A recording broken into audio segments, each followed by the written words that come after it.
12.5 বছরের কম বয়সী 2111 জন মুক্তিযোদ্ধা তালিকা থেকে বাদ যাবে বলে জানিয়েছেন উপদেষ্টা ফারুকী আজম।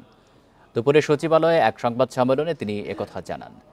উপদেষ্টা জানান, বর্তমানে ভাতাপ্রাপ্ত মুক্তিযোদ্ধার সংখ্যা 2,08,050 জন। এদের মধ্যে মন্ত্রণালয় থেকে ভাতা পান 1,96,454 জন, আর মুক্তিযোদ্ধা কল্যাণ ট্রাস্ট থেকে ভাতা পান 11,596 জন।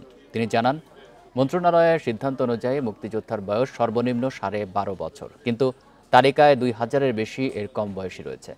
সে কারণে তাদের মুক্তিযোদ্ধা তালিকা বাদ দেওয়ার সিদ্ধান্ত নেওয়া হয়েছে।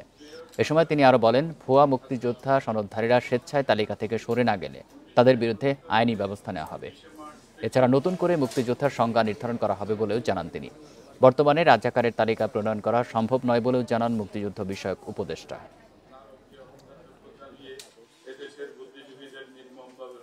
12 বছর 6 মাস নির্ধারণ করা হয়েছিল।